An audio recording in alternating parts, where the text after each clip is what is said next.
students, how are you all? I hope you all are very good. Today students, we are going to start the second chapter of class 8 computer, that is about images, links and frames in HTML5. Alright, so let's start the chapter with the introduction first of all. So students, we have already learned about the different types of lists and their properties in previous chapter, right? हमने अपने previous chapter में different types की list और उनकी properties को discuss किया था, which we can apply in the HTML5. Now apart from that, we also discuss कि कैसे हम data को tabular format में represent कर सकते हैं, right? अब यहाँ पे हम discuss करेंगे कुछ other important elements को of a web page, जैसे कि images, anchor element, links, frame, etc. ठीक है? And you have already learned about different types of list and their properties in previous chapter. Alright? So इस तरीके से अब यहाँ पे आपको क्या करना है, क्योंकि उनके बारे में आप डिस्कस कर चुके हैं, तो यहाँ पे सिंपली हमें अब सिर्फ images, anchor element, link and frames जैसे जो अदर इम्पॉर्टेंट एलिमेंट्स होते हैं वेब पेज के, उन्हें डिस्कस करना है. Right? So now let's started. First of all the topic is inserting images.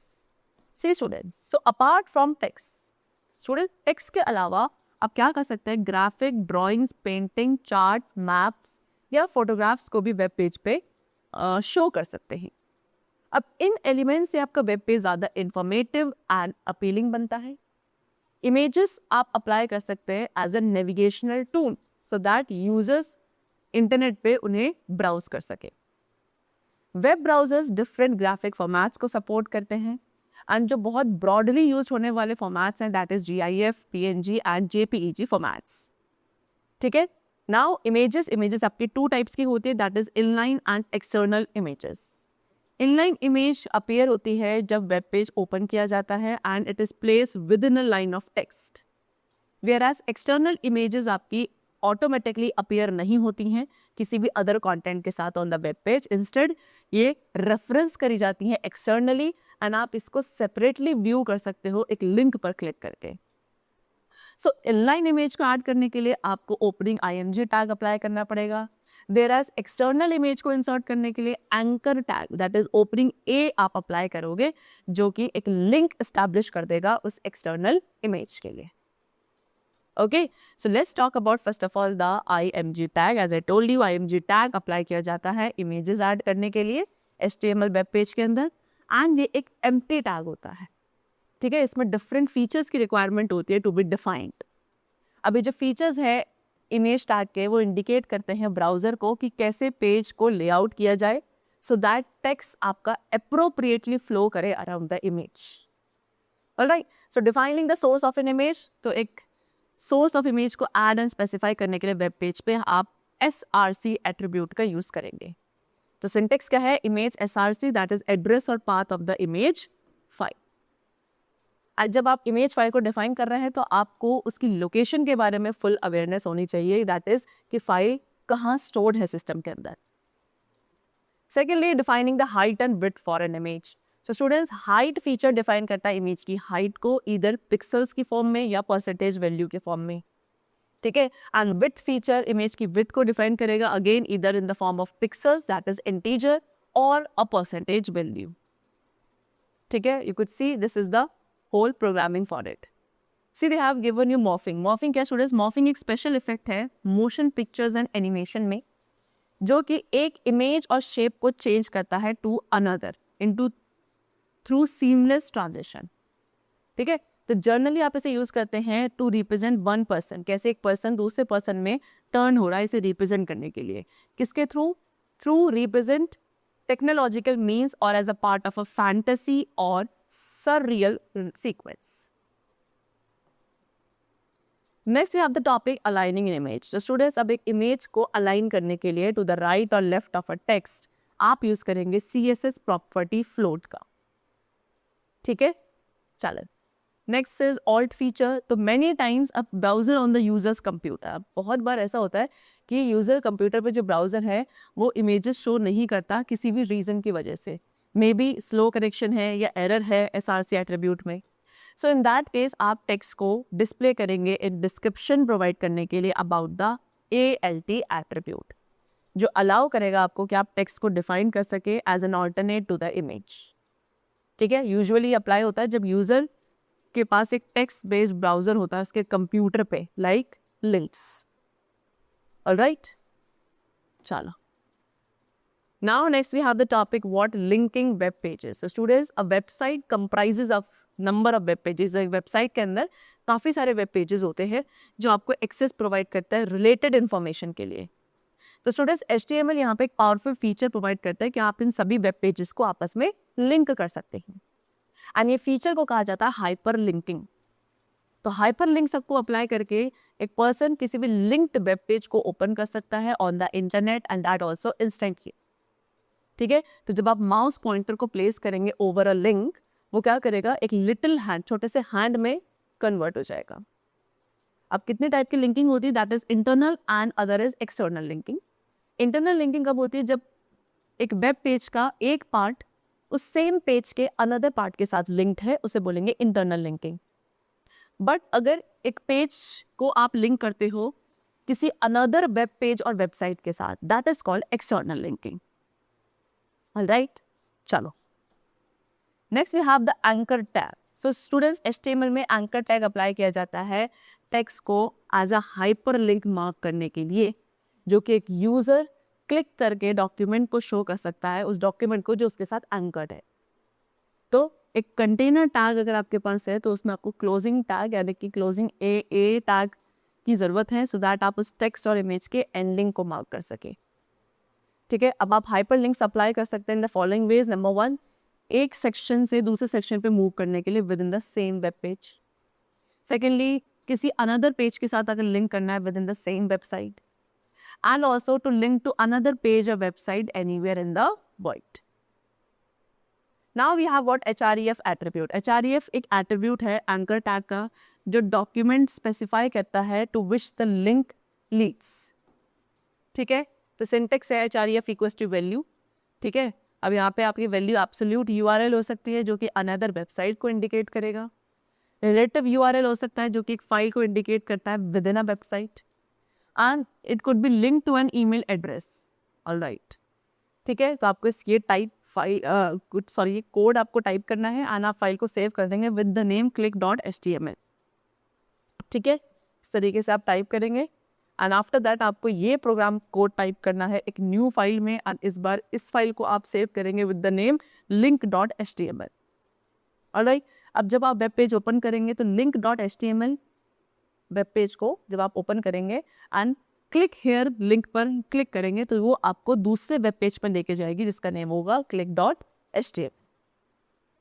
Okay, चलो।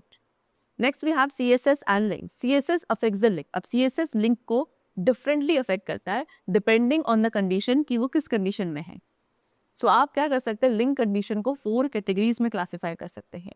Number 1, link that is a normal unvisited link. दूसरी है विजिटेड, यानी कि एक लिंक जो यूजर विजिट कर चुका है। थर्ड है होवर, ये एक ऐसी लिंक है जब यूजर माउस उसके ऊपर होवर करता है। एंड फोर्थ इज एक्टिव, यानी कि वो लिंक जो उस पर्टिकुलर मूवमेंट पे क्लिक करी गई है। So let us use these link conditions. तो यहाँ पे लिंक कंडीशंस को यूज किया गया है and you have got the result like this.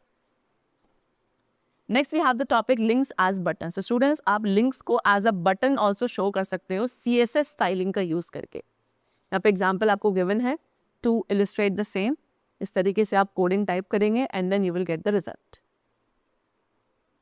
Next is what images as link. So students, एक इमेज को भी as a hyperlink use किया जा सकता है to another document. Let us see an example. यहाँ पे आपने ये फॉलोइंग ये HTML कोड आपने टाइप किया फाइल इमेज में, दैट इज .html। ठीक है, इस तरीके से। So you will get the result और out like this types of computer. फिर उसके बाद आपने ये वाला HTML कोड टाइप करना है एंड इसका आप लिंक स्पेसिफाई करेंगे image.html फाइल, इस तरीके से। ठीक है, अब आपको यहाँ मिलेगा types of computer.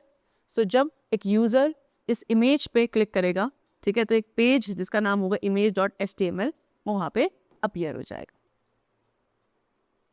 Next we have audio and video. So far हमने क्या डिफरेंट टैग्स को डिस्कस किया जो हमें अलाउ करते हैं अपने वेब पेज की लुकिंग को अपग्रेड करने के लिए, राइट। तब हम यहाँ पर डिस्कस करेंगे उन टैग्स को जो क्या कर सकते हैं, जो आपके मल्टीमीडिया को इंक्लूड कर सकते हैं वेब पेज पे and make it come alive. Alright, multimedia, multimedia का मतलब होता है मल्टीपल मीडियम्स, यानी कि एक ऐसी एबिलिटी जिससे हम बिट्स ऑफ साउंड को ऐड कर सकते हैं, मूविंग पिक्चर्स को ऐड कर सकते हैं on the web page. So inserting audio, audio को कैसे इंसर्ट किया जाता है? सो रिमेंबर कि HTML5 एक new tag that is audio tag specify करता है, जो कि एक स्टैंडर्ड वे डिफाइन करेगा ऑडियो फाइल को प्लेस करने के लिए इन अ वेब पेज। एंड इसे आप किसी भी file format that is .mp3, .ogg और .wav, किसी भी फाइल फॉर्मेट के लिए आप इसको यूज कर सकते हैं। ठीक है, अब ऑडियो टैग के एट्रीब्यूट्स आप में गिवन है, दैट इज SRC, ये ऑडियो फाइल के URL को डिफाइन करेगा। कंट्रोल, ये वेब पेज के कंट्रोल को शो करता है। ऑटो प्ले, ये ऑडियो फाइल को ऑटोमेटिकली प्ले करेगा जैसे वेब पेज लोड हो जाएगा। And the loop, loop audio file को रीप्ले करता है। ऑलराइट, चलो next we have the topic placing video. So students, you can place video files also in your HTML pages. कैसे? Video tag का help, video tag की help से। तो supported file format, जो भी supported file formats होते हैं, that is .mp4, .webm, .ogg, ठीक है? तो जो attributes इस video tag के साथ associated है, they have given you, these are the attributes which are associated with these tag. Number 1 SRC, again ये video file के URL को define करेगा। Control will show the control on the web page. Auto play, video file को automatically play करेगा जब web page load हो जाएगा। Height, आपके वीडियो प्लेयर जो डिस्प्ले हो रहा है उसकी हाइट को डिफाइन करता है। एंड विड्थ के थ्रू आप वीडियो प्लेयर के विड्थ को डिफाइन करते हैं। Now next we have the topic frames. So students, frames क्या हैं? They are a way of organizing your website. अपनी वेबसाइट्स को ऑर्गेनाइज करने का जो तरीका है उसे आप फ्रेम्स कहते हैं, जो यूजर को अलाउ करता है एक पेज को डिवाइड करने के लिए into number of rectangular segments for various purposes. तो फ्रेम्स क्या करता है? मल्टीपल HTML डॉक्यूमेंट्स को एज इंडिपेंडेंट विंडोज प्रेजेंट करने के लिए अलाउ करता है with in one browser window. इससे हमें ज़्यादा फ्लेक्सिबिलिटी मिलती है डिज़ाइन एंड मेंटेन करने के लिए अपनी साइट को, then simply dumping everything on to one page. तो फ्रेम्स हमारी साइट को और ज़्यादा इंटरेस्टिंग बनाते हैं, बिकॉज इसमें आप साइट थीम इनकॉर्पोरेट कर सकते हो, लाइक इमेज, लोगो, बैनर्स एक्सेट्रा।